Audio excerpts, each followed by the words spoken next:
Good evening and welcome to the Ogden City Council meeting for October 2nd, 2012. Let the roll call reflect that all council members are present with the exception of Councilmember Wicks, who is asked to be excused tonight. And we'll turn the Pledge of Allegiance over to Vice Chair Blair just to announce who is going to help us with this today. Tonight, the Pledge of Allegiance will be by Commander Doug Ferguson. If he would come forward, please.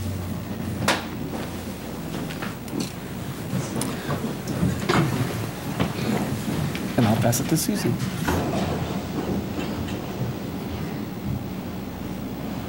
Everyone, please give a proper salute.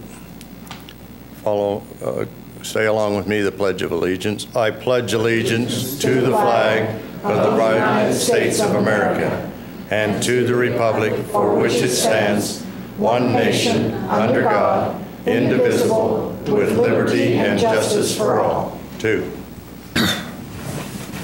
Thank you.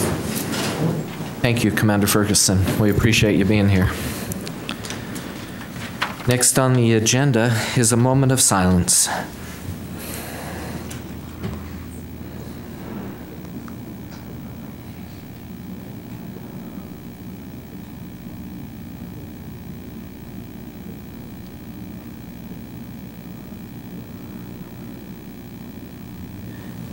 Thank you.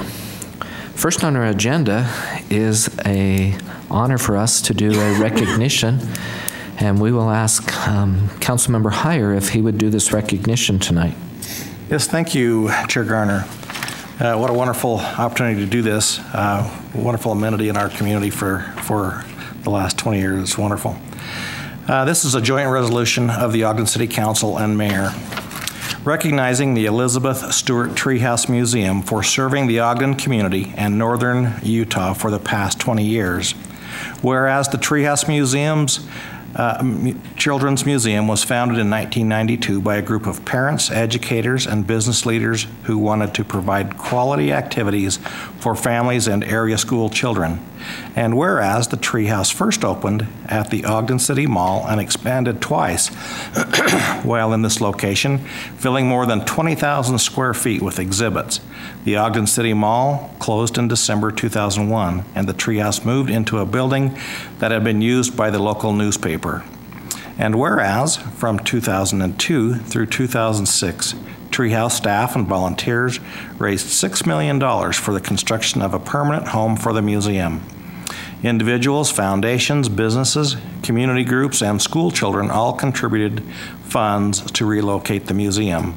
Ogden City provided a grant for the purchase of land at the old Ogden City Mall site, and construction began on May 9th, 2005.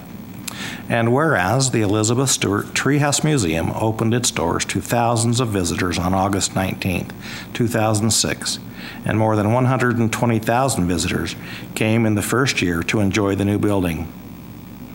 Treehouse Exhibits invites children and parents to step physically into the world of stories and books.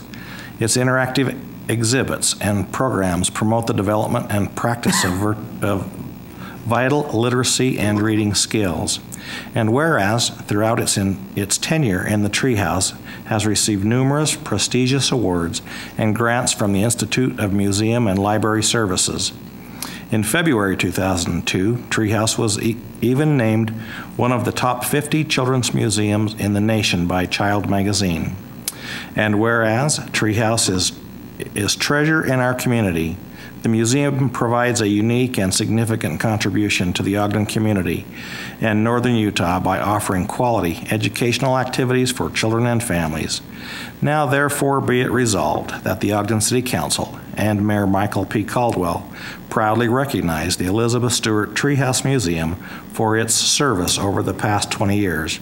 We are grateful for the countless hours and contributions of staff, volunteers, and patrons, and wish the museum many years of continued success. And Chair, with that, I would like to make a motion that we adopt Resolution 2012-7. Second.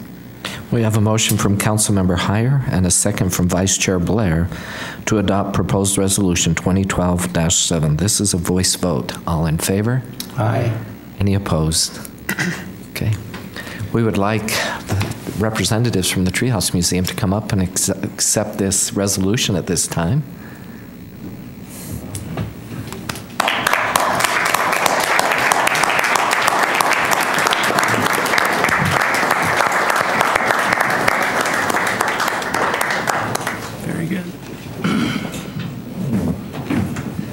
Everyone's hand, and then what we're going to do is have you stand here in front of us, and we're going to take a big picture. Thanks, Lynn. Appreciate everything you do. Thank you. That's great, Lynn. It's great. So, Lynn, we're going to take a picture. We're going to take a picture. If you have any other members on the board. Yeah, other staff. Come on up. Yeah, come on up. Come on if you're up. affiliated with the Treehouse, come on forward. Sorry. Let's go.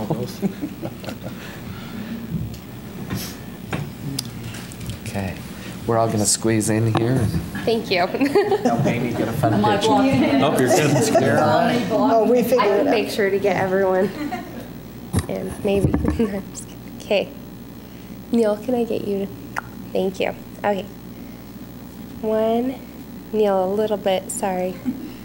1, 2, 3.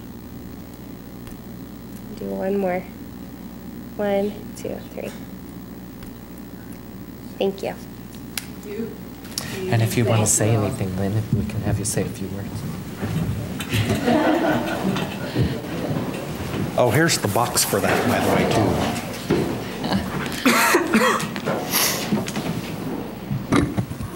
My partner in all of this deserted me. But I think the thing that we would like to say most of all is we're proud to be in Ogden.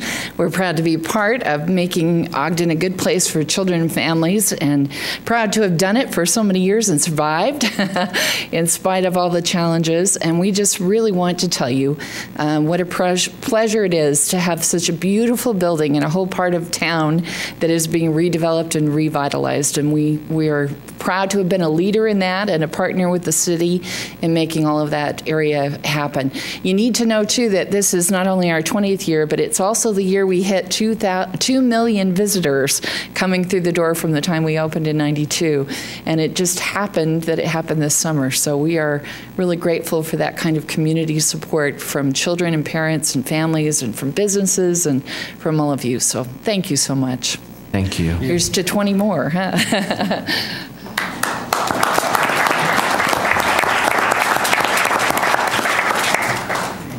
Haven't been to the museum, please take an opportunity to go see it. It truly is a jewel for our community.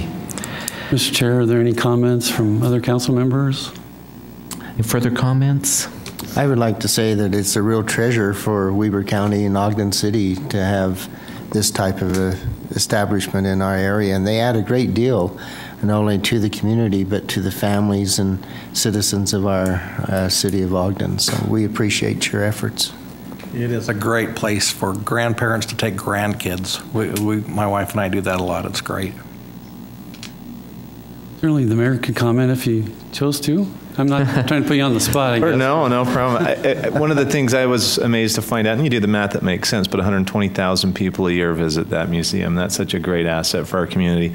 And I'm getting to see it from a different angle. I was a partner with RAMP and had Sylvia on the board for a long time, so we got to look at a lot of unique projects that have been there, and you guys have been great stewards of public monies and attention and everything else. So I applaud what you do. I know that it's a big volunteer-driven effort, and you're certainly not there for the money. We appreciate the efforts you guys put forward down there. Thank you. Thank you. Next on the agenda, and we do appreciate you guys very much, so thank you, is our military veterans who are here with us tonight, and we have a presentation by Dennis Howland regarding military veteran events and special requests.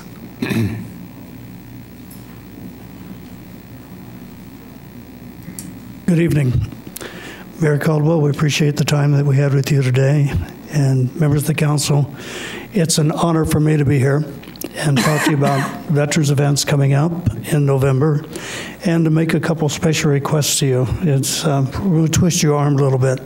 I'm Dennis Holland, Marine Vietnam veteran, but more importantly, I'm an Ogden veteran, a member of the Ogden's Veterans of Foreign Wars Post 1481.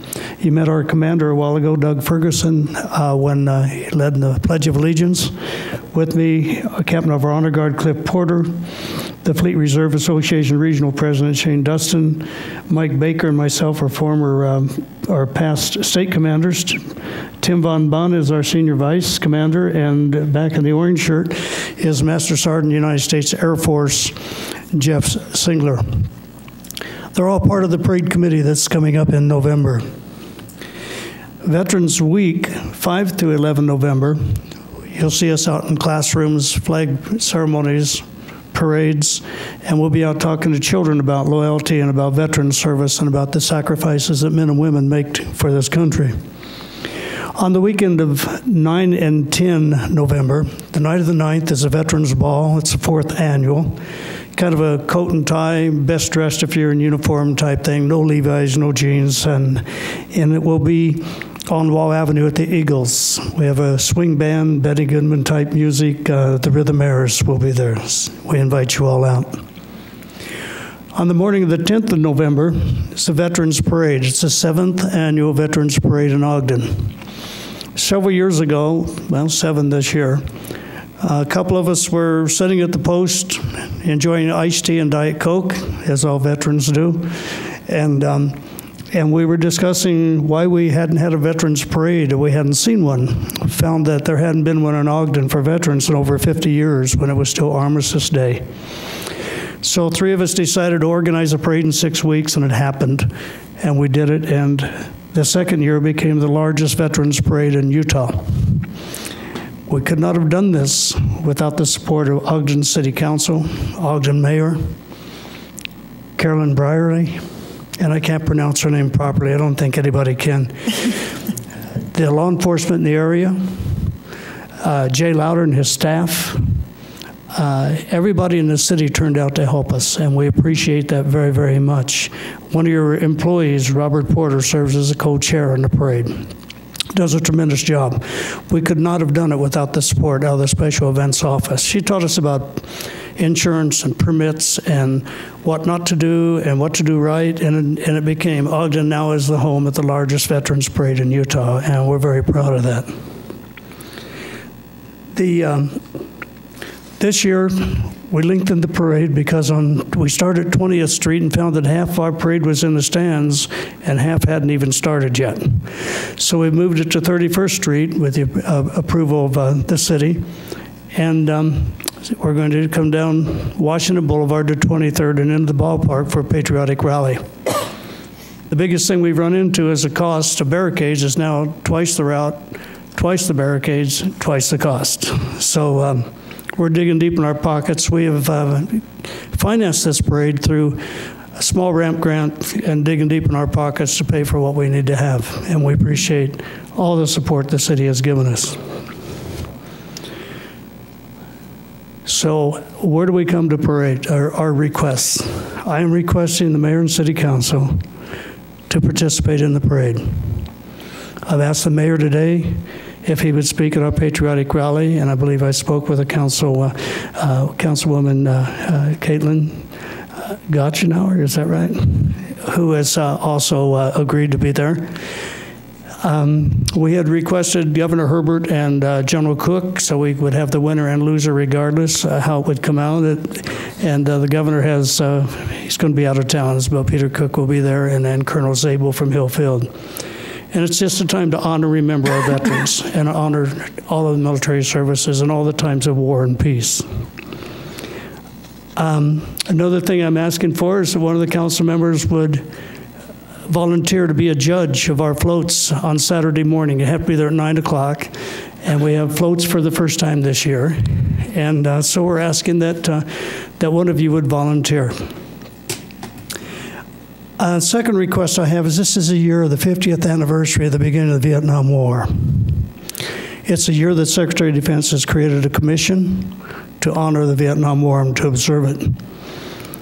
Among that is proclamations signed by communities, and I'm asking that the council and the mayor on the morning of our parade at the ballpark, jointly issue a proclamation observing the 50th anniversary of the Vietnam War.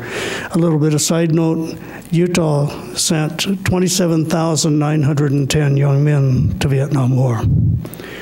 That was 8.9% of the population of males 16 years and older. The national average was 6.5%. And it was ironic because Utah would have actually had more deferments than most states. But Utah sent number 5 in the nation more males 16 years of age and older to Vietnam. We lost 388. Ogden area alone lost 30. Northern Utah, 80. And so I'm asking you to issue a proclamation observing and joining the presidential proclamation that was issued in May, observing the beginning of the Vietnam War. And finally, I am respectfully requesting that the mayor and city council aggressively pursue a Veterans Memorial Park in Ogden. I am told at one time it was part of a plan somewhere up where the trailheads would meet or where 2 trails would meet. It was part of it, but it slipped away. We're asking either that you revisit that idea, perhaps designate some property that we could use, or perhaps rename an unnamed park as a Veterans Memorial Park. I have a couple of community groups that are ready and willing to start raising money to build a monument. And I'm asking you, and I'm volunteering to be a part of any group that you might create to study that potential.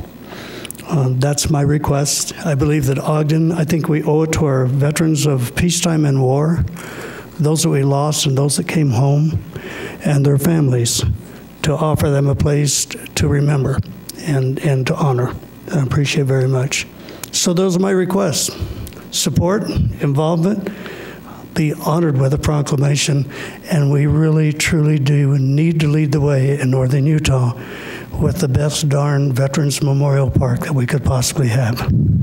I thank you again on behalf of the veterans of foreign wars throughout the Ogden area. Thank you for your support. We appreciate everything you do for us. Thank you. Thank you, Mr. Hallen. Any questions or further discussion?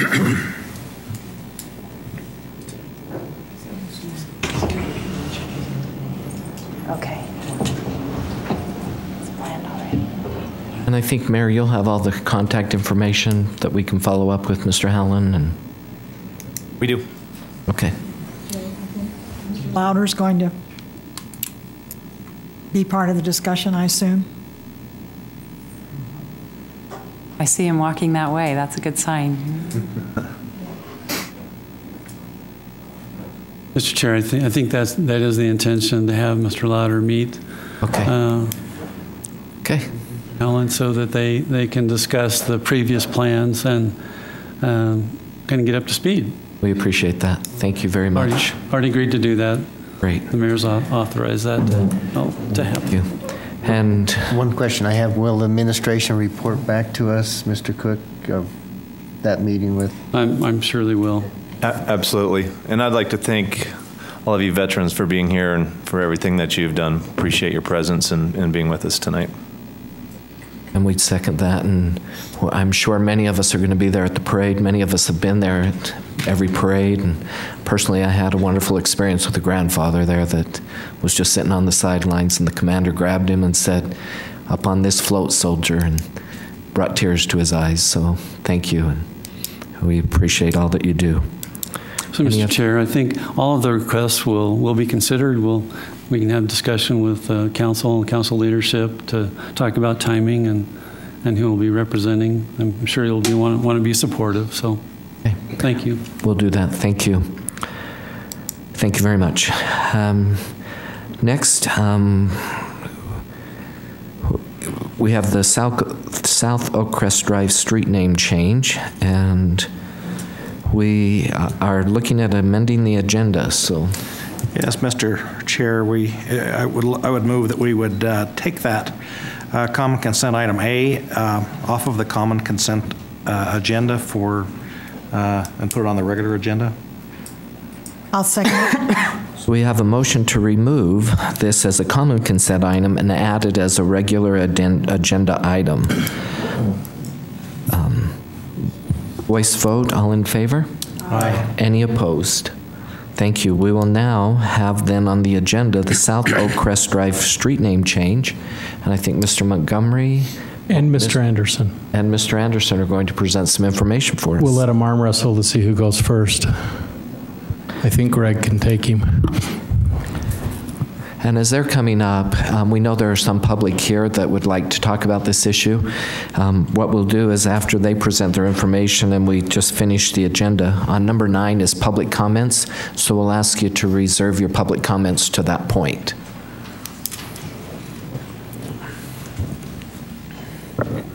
Chair Garner and other members of the council, thank you for this opportunity. With me tonight, I have Russ Eldridge, who works in my office on addressing issues. So he's going to actually present to you the proposed name change, as well as Mr. Montgomery to talk about the Planning Commission recommendations.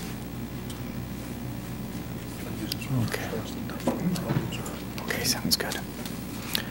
Okay, Mr. Chairman and members of the council, Mayor Caldwell and Mr. Johnson and other members of the community here, I'll give you a brief history, a background on this situation here.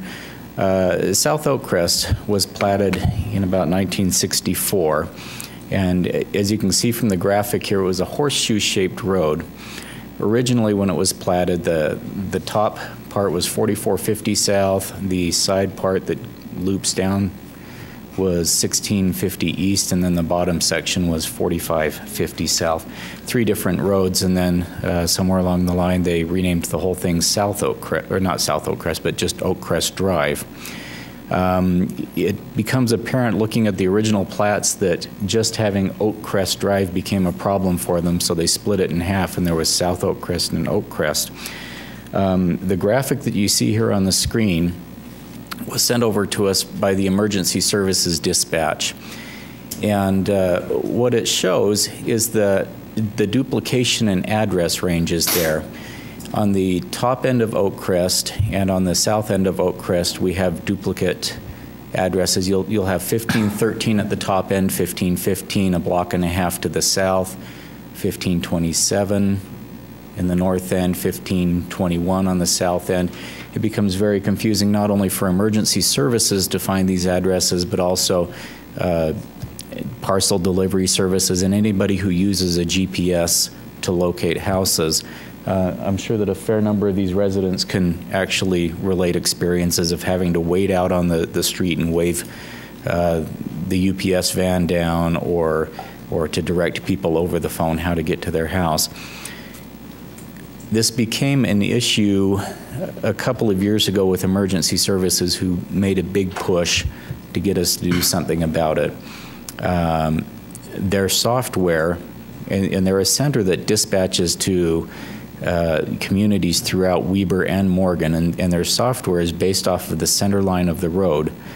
And so when somebody calls in from a South Oakcrest address, it defaults to Oakcrest. It recognizes south as a direction and not part of a name.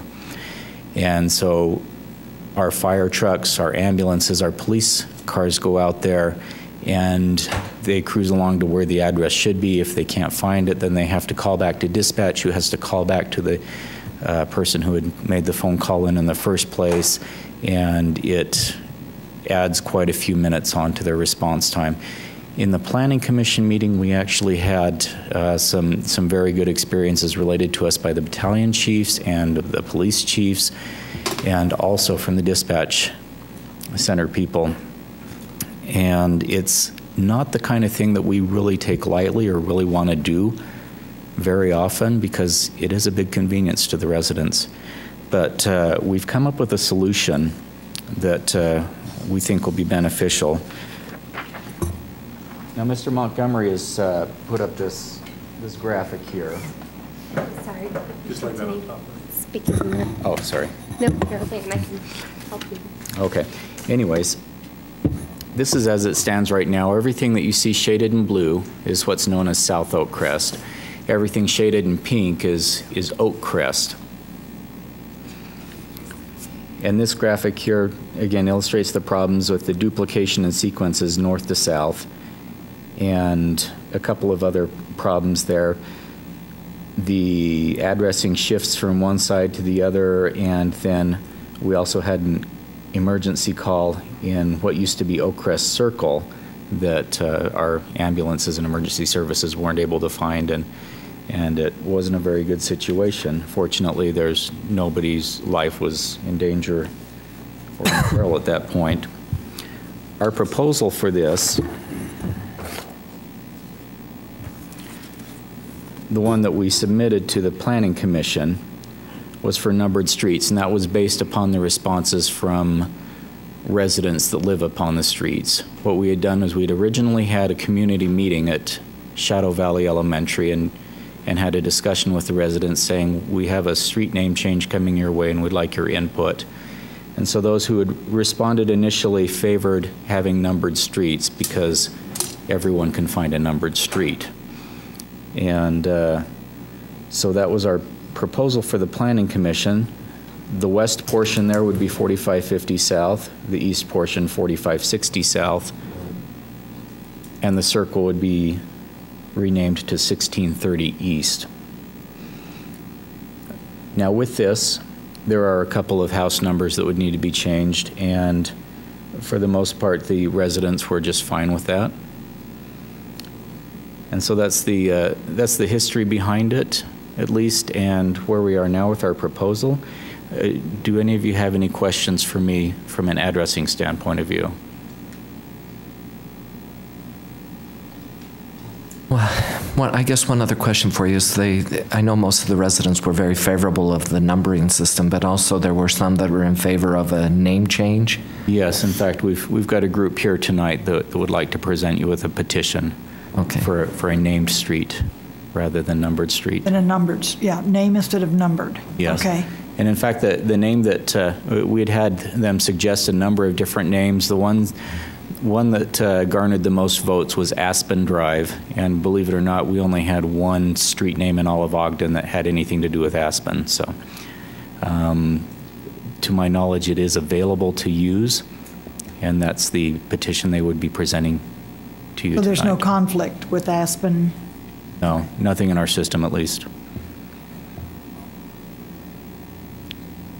I guess another question is, the Planning Commission approved the numbering system. So if we look at this, does it need to go back to the Planning Commission for a name change, or? Maybe I can address that part of it with the Planning Commissions. The way the ordinance is written, the city engineer makes the recommendation, and then that recommendation goes to the Planning Commission for their recommendation to you. You have the final say, and you actually hold the public hearing regarding name changes, not like other items where the Planning Commission actually holds a public hearing. So in theirs is a recommendation to you. They're saying a name change is important and should take place. You have the prerogative, though, of saying what that is, what else that could be. So it would not need to go back to the Planning Commission for that. Thank you. And while you're there, any other comments you want to add there? Well, I think the main thing, as Russ has explained, there is a real reason behind this. It is not a neighborhood petitioned item to begin with. It was something that was done by the city staff because of the concerns that had been taking place. We even have one of the planning commissioners that live on the street and has stories to tell about friends trying to find, and they end up somewhere on trying to go 1500 East, and they're over on the north side of town trying to find and calling up and saying, where is this, where do you live? So there is a real need to look at this, and as Russ mentioned, that it does require some changes on people's parts. They have to, just like an address change, you have to notify the people who send mail to you. The post office has been contacted. They are comfortable with the change. Emergency response people are comfortable with that change. You notice there's one planning commissioner who voted against that, feeling that this would not solve anything. But I really think that, as the majority of the planning commission says, it is important to make this change. So the distinction is made because you have such an unusual situation where the road loops around and comes back on itself, and That's just a unique situation. So while you have the map just there in front of you, if we changed part of this road change to Aspen Drive, would it just be the area in blue and green? And then the other road would be Oak Crest? No, the Aspen part. The Aspen. I think the pink would remain Oak Crest, and then the other part that's the other South Oak Crest would be changed to Aspen Drive, if that's it, or 4550 South. Yes, and if you'll notice, at least with the blue and the green sections there, they are 4550 in blue and 4560, respectively, in green. That would also rename the circle to Aspen Circle. Okay. So those would all go together to be Aspen. As far as I know, too. We had toyed with the idea of having kind of a hybrid between the number and the named street, but again, that we just didn't have any responses that indicated that would be a good idea at that time, but I'd leave that up to you. Okay. So we do have quite a few roads in Ogden, I think, that have a number associated with them. And so, for example, 500 East is Adams Avenue, but you still have a number and a street name. Would that be the same with this street name? Yes. In fact, so Aspen would have, for all intents and purposes, 4550. We would just eliminate the 4560 going through there. The way that would solve our current problem is Oak Crest currently has 4450 and then 4550, and GPS software won't allow for two separate coordinates for one street like that. So Aspen would have its own unique coordinate, and everybody would be able to find it using the GPS. Okay, thank you. Any other questions? And that would go from Oak Crest Circle to Aspen Circle, is that also? Yes. I just had a question for Greg, and I think you touched on it, but I was just, so how does the change work? I mean, does every resident have to go to the post office and do a change of address, or so there's no other way to do that? There would be, the post office would do that thing like, if you're moving, here's the change of address, and continue doing the service for its time period, but you have to personally contact all those people who send things to you and make a change of address, so that after that time period, they'll still be delivered to the proper location. Okay, what about things like Google Maps, and how does the change happen there? Excuse me, I didn't catch your last question. Google Maps, how do they change? That's submitted from us in the county GIS. They turn it in from there. Now, in regards to the postal service and the address changes, in working with commercial properties lately, and I'm going to do the same with this residential situation here, I usually pick up all of the change of address cards and fill out the old and new addresses. I'll leave it to the residents to actually fill their names in and then sign it. And it's something that's fee-free. There's no fee involved in it. All they have to do is either drop it in their mailbox or, turn it in at the post office, and they have about a year where the post office will actually deliver to both addresses, the old and the new, at that particular location. The postmaster at that location has expressed that if we need longer than that, then that's not a problem. They're certainly willing to work with us. Okay. Great. Thank you. That's a nice service. Thank you. What about the legal documents? Would they have to change those if they had any legal documents with the old property address? Deeds? Yeah, property deeds. Property deeds are generally done by lot number or legal description, and so that really wouldn't alter. Really, property deeds don't have an address to them that is how you coordinate where it's at. It's the subdivision lot, those type of things are how they're all tied together. I always worried about, tax notices and voting and things like that sometimes take longer to process. So the voting records could be changed for their addresses too. That would not impact this election by any chance. Yeah, the property the property addresses on record at the county is actually where you get your voting records and your tax notices and everything through. Covered. So once the legal documentation actually passes through here, is recorded in the city recorder and then passed on to the county for recording there, then it becomes official. And really, I mean, if it's an issue that might worry you around, this voting time especially, it might be something that we could maybe put off for an extra month or so. I don't know how fast those rolls are brought forward every year before the election, but it might be an issue for some people, and I'd hate to see that happen. And again, the post office is going to be delivering to both the old address and the new address for the next 12 months, so really it shouldn't be an issue. That's good information. Thank you. I have one other question for you. Commissioner Southwick voted no because he thought the problem would still exist.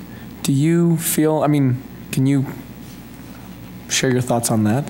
Okay, the biggest problem with Oakcrest and South Oakcrest is that you've got both streets adjacent to each other, and South is being recognized as what's called a pre-directional by locating software, whether it's by Google Maps or the Domino's Pizza delivery men, UPS trucks, or our emergency dispatch services. And so a lot of times the software will throw out South, and all of a sudden the entire South Oakcrest and Oakcrest becomes Oakcrest in that computer's mind. And so it'll solve that problem by giving it a different and distinct name of its own. So instead of Oakcrest then being at 4450 and 4550 South, you're going to have, I guess it was 4400 and 4550. You will have Oakcrest at 4400, and you'll have Aspen at 4550 with no conflicts between the two. Good. Further questions? Okay. Clarification, Mr. Chair, is that we would have the name and then there'd be a number associated to that like they do here in the city. Is that correct? Correct. Okay. That would be after the public hearing, though, correct? Right. Okay. Since no further discussion? With no, so set the public hearing? Do we want to see the petition? That's for public comment. We'll have public comment down under the public comment section. With no further discussion, I will set the public hearing for October 16th, 2012. I'll second it.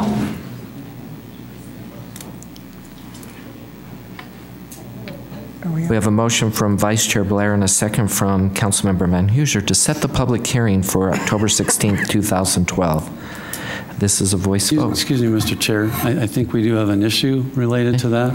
If you're going to consider a change to another address, the ordinance has to be revised, and you have to notice that ordinance.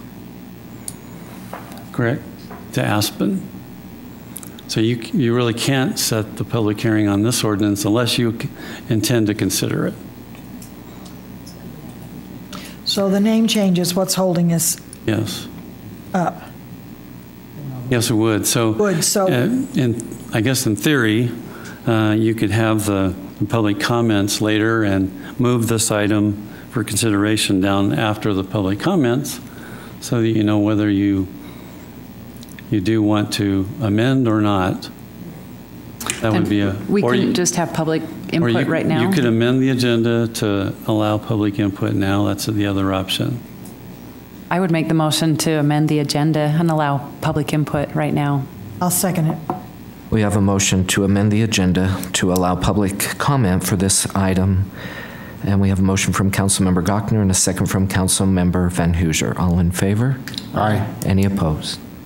So at this time, we are going to invite those who have public comment regarding the South Oakcrest Street name change to come up, and we'll limit your comments to 3 minutes, and please state your name for the record, and we'll invite you up at this time.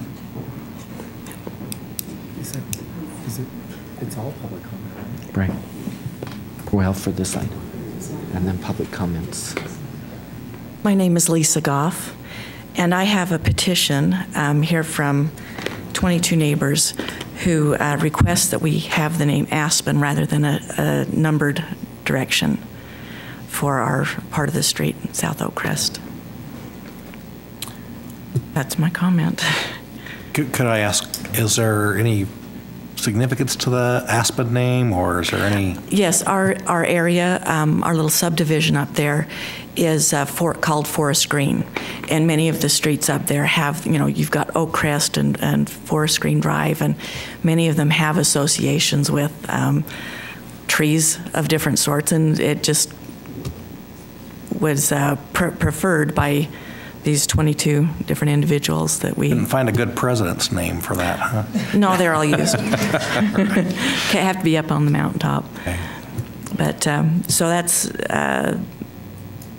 my comments. I assume a little bit more personal than just a number. Right. Is that the idea? Right. Okay. If we have to change, we'd like something we want. Thank you.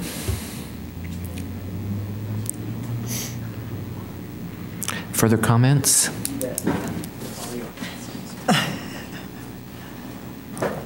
I'm Sylvia Kobe, and I live on the corner of Taylor and South Oakcrest, right there. What's that up on the thing?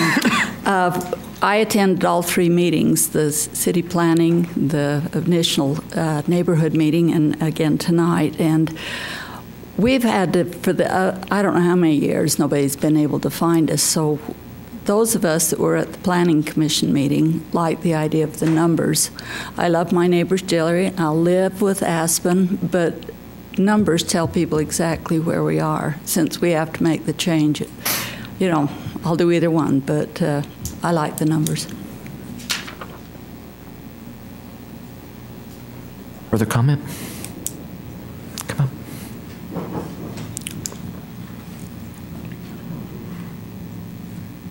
My name is Arza Stewart. I live at 1593 South Oakcrest Drive. I agree with Sister Goff that we wanted to have a name in our neighborhood that would be reflective of like a tree in the area, and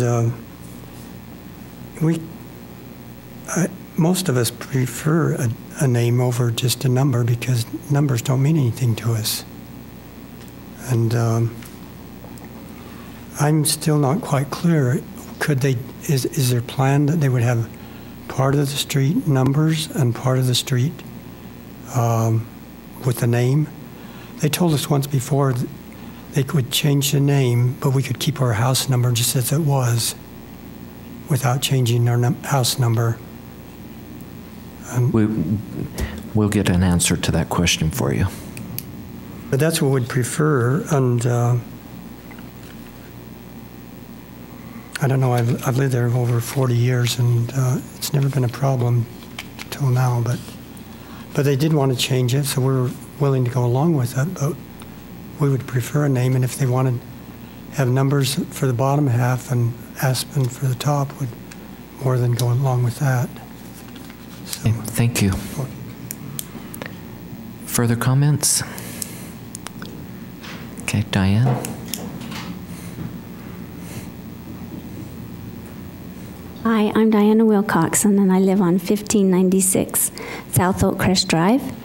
And my feeling is the numbers are going to be on the sign anyway, because they are right now with South Oakcrest. So I don't feel any reason why we can't have a name and a number. I prefer to have a name because, I don't know, it just sounds better to me to have 1596 Aspen Drive when all the area has names. And I just want to be a name instead of just a number. And the numbers are on the signs anyway. So they can have both if they want. They can tell people, I live at 1596 East, 4560 South. And it's on the sign, Aspen. That's how I feel. Thank you. Any other comments?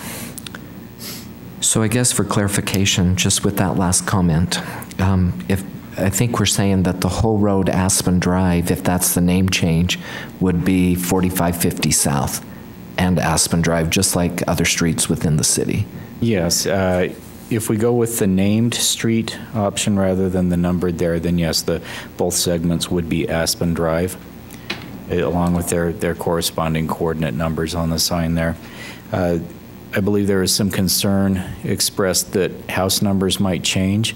Actually, for the most part, all of the house numbers will remain the same. There are a few over there at the very east end of the road who elected to remain on Oak Crest, and so their house numbers would change because of that, and they were fine with that. And those citizens have agreed to that? Yes. Okay. So, for example, this last woman who spoke at 1596 South, 4550 South, I think she said 4560, but the address would be 4550 South. Yeah, the coordinate address would be 4550 South if we go with Aspen Drive. And 1596 South, and if somebody lived on Adams Avenue, like I mentioned earlier, and they're 2550 Adams Avenue, and they said 500 East, it's still the same address? It is, yes. Okay. Can I ask you one more question? So if this name change went into effect, do you think you maybe ought to check back with those residents that were wanting to go to the Oak Crest, and if it's a name, maybe they want to stay on Aspen? I mean, I'm just throwing that out. Definitely. Were they changing because they loved the Oak Crest name, or they just didn't want a number? At the initial meeting, when we had actually expressed that option, they wanted to keep the word Oak Crest. Okay.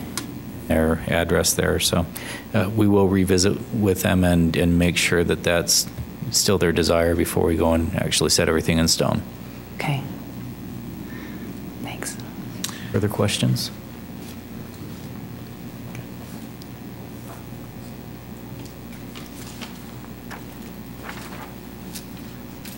If there's no further discussion, I guess I would make a motion that we amend this ordinance to have Aspen Drive as part of it, if I can do that. Do we have to deal with Mark's motion? He said we said it. That's what I don't understand. Can we confer on that? The question always is it significant enough to require it to come back on your agenda or not? And I don't know if there's an opinion or not. Time out. Take just a short. We can take a short recess just to get some clarification. Chair, can Mr. Symes provide a summary of our discussion? Yes, thank you. Welcome back. Well, what we'd like to do to make it as clean as possible is have the ordinance amended. There are a lot of numbers and addresses and things like that in the ordinance itself. So we'd like to have that changed and corrected, and then come back to you and go through the same process that we started with this, which is to set the public hearing with a common consent item. That's what this was intended to be, to just have that common consent item to set that public hearing for 2 weeks from now. But with that new one, we'll get that back to you as quickly as possible. It may be next week. I'm not sure how quickly we can get that back, but we'd like to go through that same process, bring that back to you so you can see the clean version, the updated version, have you set that public hearing on a common consent item. That gives us the time, and the recorder's office the time to send out the notice for that public hearing. So we'd like to just continue on with that same process. So. Okay. So do we need a motion to do? Motion and consider that action so we have direction. I will go ahead and make that motion. We've got to resolve Vice Chair Blair's motion as well, so we've got a couple of motions on the table. Yeah, I think his motion died from... We had a second. Did we have a second? If you had a second, yeah, so you have a substitute motion, which could override it, or it's withdrawn from the maker. Okay. Or you consider it, you act on it. Yes. Okay. With that said, I will withdraw my previous motion. And I'll go ahead and make the second has to agree. I'll agree. Okay. And with that, I'll go ahead and make the amended motion. To bring this back as a public hearing? Is that what we're saying is Clean version to set the public hearing. And I will second that. Okay, so we have a motion from Councilmember Gochner and a second from Vice Chair Blair to amend this and bring it back to set the public hearing in the next few weeks if possible. Mr. Chair, I think that would also give the opportunity, if there's any interaction with the citizens that's required, it would be helpful, then that can occur as well. Okay. And all in favor? Aye. Any opposed? Okay, thank you. And thank you for being here. Next on the agenda is administrative reports. Mr. Johnson. Yes, we have Mr. Anderson who will present.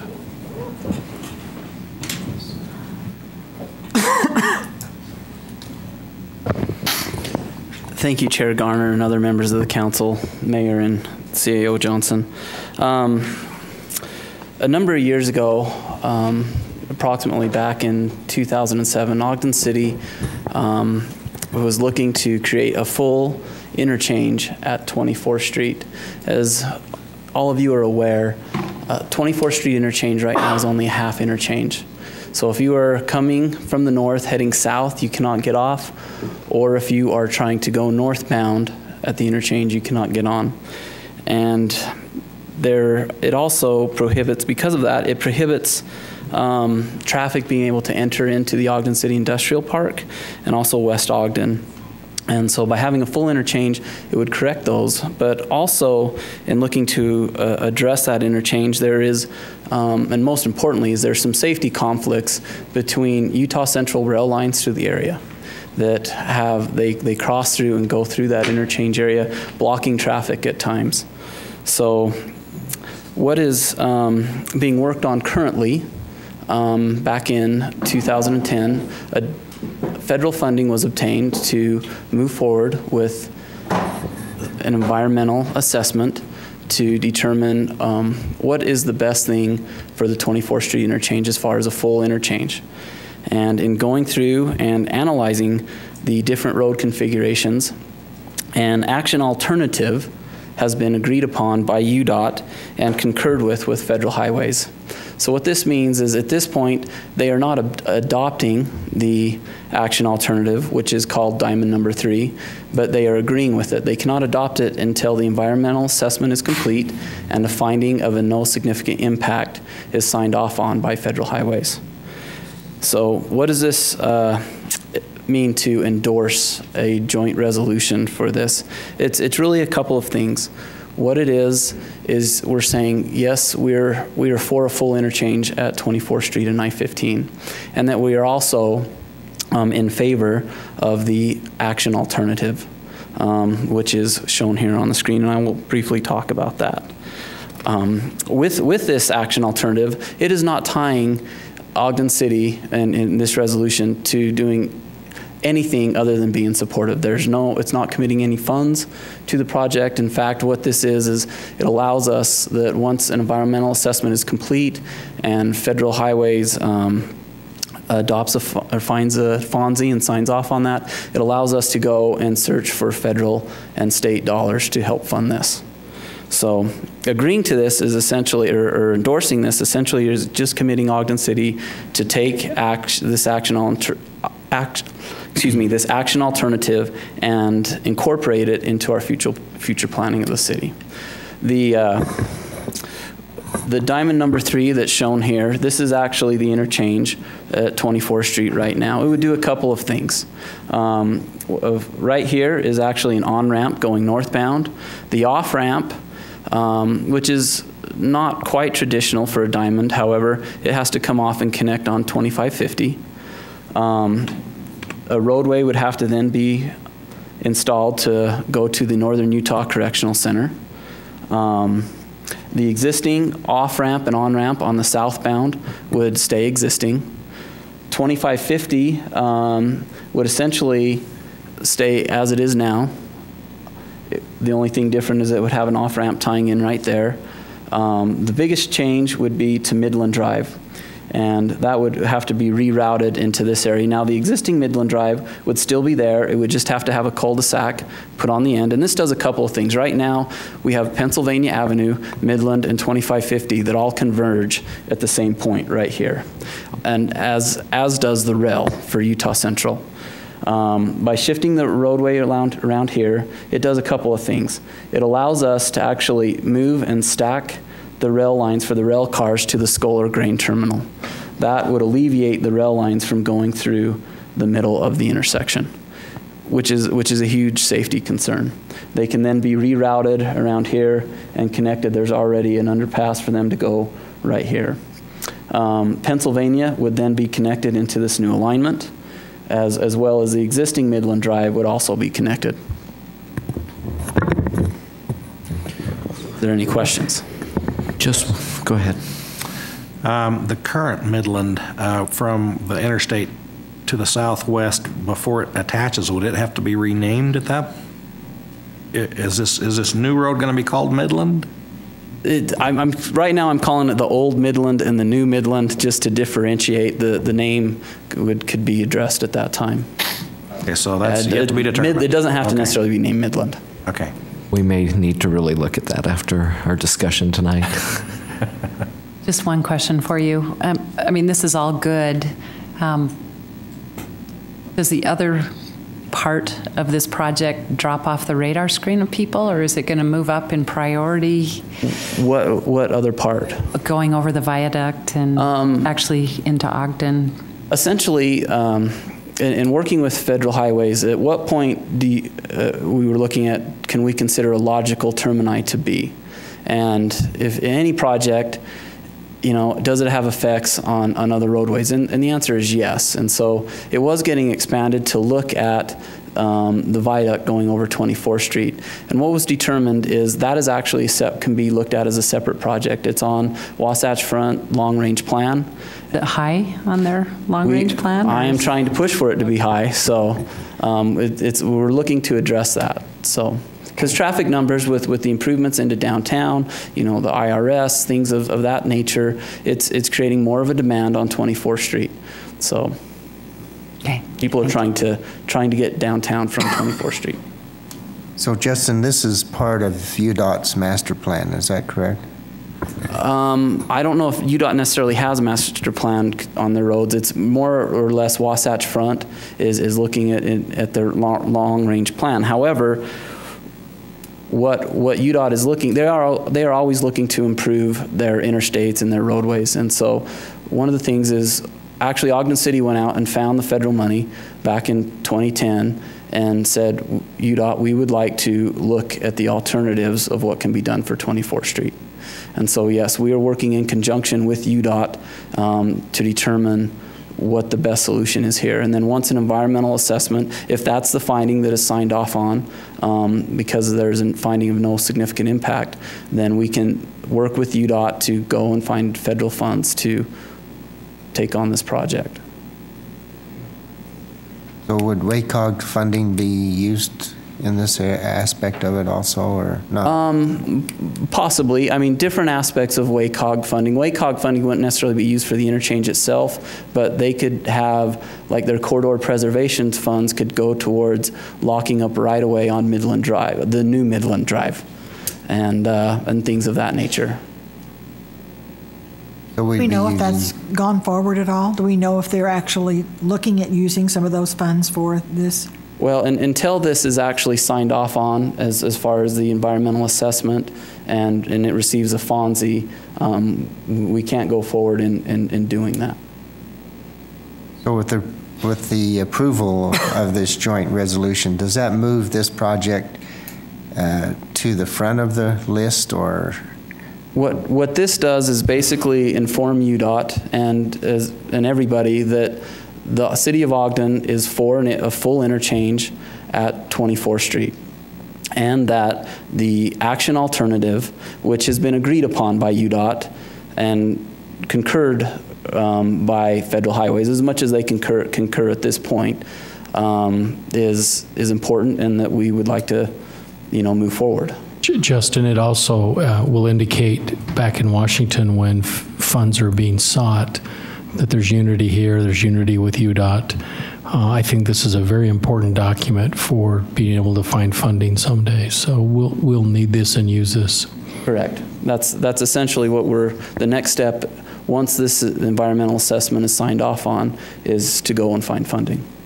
Does that make this a shovel-ready project? Is that what that does? Or? No. Having the environmental assessment done, it definitely puts us a step ahead. I mean, that's why we went and got the federal funds back in 2010, is to get to this point and continue to work towards finalizing design. We can work towards the railway situation, seeing what we can do improvements there, preserving right-of-way on the the new Midland alignment and so forth. So it gives us a plan to actually move forward and plan for. It also will help us with state funding along with federal funding, and we might need state funds to be able to get this achieved. Correct. Okay. Other questions? Okay. Thank you, Justin. If there's no further discussion, I'll go ahead and make a motion that we adopt Joint Resolution 2012-8. Second. We have a motion from Councilmember Gochner and a second from Councilmember Stevens to adopt proposed Joint Resolution 2012-8. This is a roll call vote. Councilmember Gochner? Aye. Councilmember Heyer? Aye. Councilmember Stevens? Aye. Councilmember Van Hoosier? Aye. Vice Chair Blair? Aye. Chair Garner? Aye. Thank you. And we appreciate your hard work on this. Next on the agenda is new business, and we have Tracy Hansen that's going to come up and talk about municipal boundaries.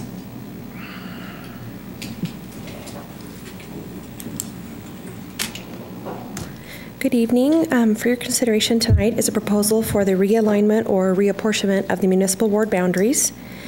State code requires municipalities to reapportion or redistrict their ward boundaries after each census, which occurs every 10 years. Following the 2010 census, the county performed a review of the various voting precincts to ensure that congressional, legislative, and school board voting precincts conformed to the legal requirements.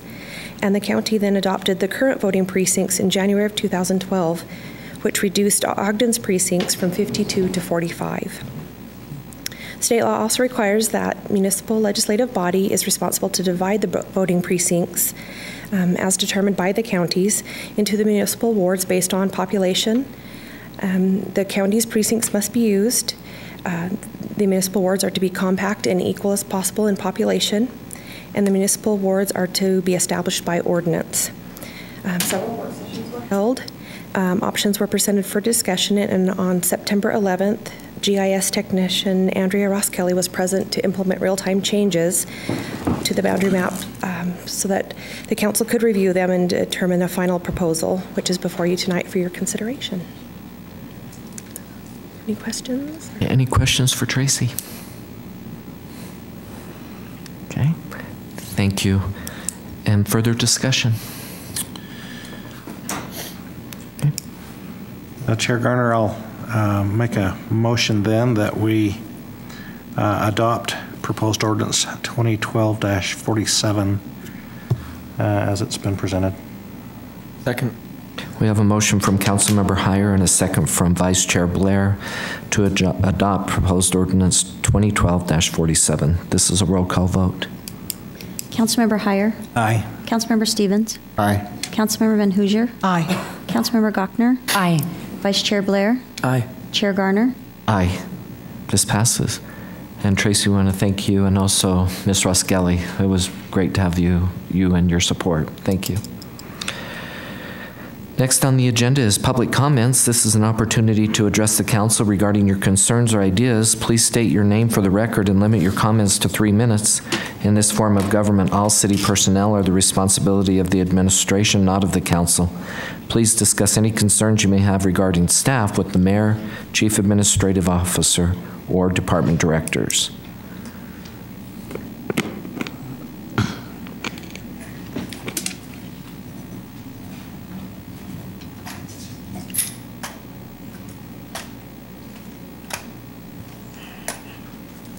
Okay, I'm Stephen Smith. I live at 930 Jackson. And I want to thank Ogden City for the pain and grief they're putting me through. I've got 2 cars on my driveway that are unlicensed. And I've been trying to sell them. I had a problem with my mother's health before this. And now you guys are taking me to court to put me in jail because I got 2 cars on my driveway. I'm in the hospital and rehab this summer, and I get a letter. And I just get home and I was, oh, you're being charged with 2 misdemeanors. B misdemeanors, 1 C. And I've tried to deal with them. And I've left notes for Mr. Sant. And apparently I get a letter saying, you have not contacted us or anything. Now, I maintain my yard. Yet 6 houses up from my house, there's one house that it took the people to move before it got cleaned up. And then up on the corner of Cross and Van Buren is another house. They've not watered their yard the whole summer. They're driving across their yard to park on a parking slab. And you know what the most indignation is? It's an Ogden City police officer that lives there. And there's other car people that have their trailers parked on their front driveways and everything in my neighborhood. I haven't heard them getting any tickets or anything. I've got a trailer that I'm getting ready to sell on the side of the house. It's back behind the front of the house. I was told once that was, as long as it's behind the front of the house, it was okay. But I'm just tired. I'm trying to heal, and this is an aggravation that, I don't know. I used to think Ogden was hometown USA, but I've gotten to the point now where I think it's, if you don't earn a lot of money, get out of town. And that's the attitude I'm seeing. I got neighbors that are saying that. And so I'm just at my wit's end. I don't think you guys can do anything about it, but I'm telling you, I've been up front with the code enforcement department. I've tried to work with them. I've told them my problems. And I can't put out a lot of money to get the one car I've got. I have indications that somebody was trying to get into it and they cut the wire harness. I haven't been able to get, because I've been in the hospital, I think to get in and find out. But I had the car sold. We came up to start it and it wouldn't start. And so I'm just frustrated because I'm going through a lot. And why do I need to go through any more than I'm already going through? Because I've lived in Ogden for almost 53 years. And that used to be, my family used to say we could consider hometown USA. But it's not anymore. And I've got neighbors that actually tell me I've been targeted because they see so much going on that isn't picked up. Thank you, sir. I even got a ticket one day for the grass bin around my fire hydrant. Mr. Stevens, your time. Thank you, sir. I know. I'm going. Before I get any more excited. Okay. And I'd like the streetcar stuff back. If the city's coming after me like this, I'd like it back. Thank you. Thank you, sir. Any further public comments? Okay, thank you. Comments from administration?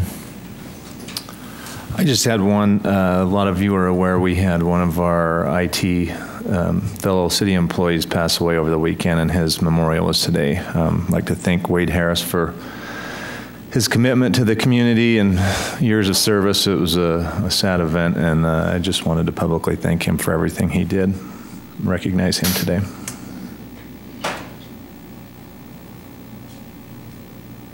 Thank you.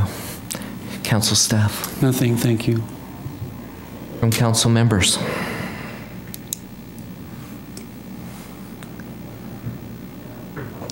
Okay. Motion to adjourn? Second. We have a motion from Councilmember Heyer and a second from Councilmember Van Hooser to adjourn. All in favor? Aye. Any opposed? Thank you. As a reminder, a City Council work session will be held immediately following this meeting. The purpose is to discuss council business. Thank you.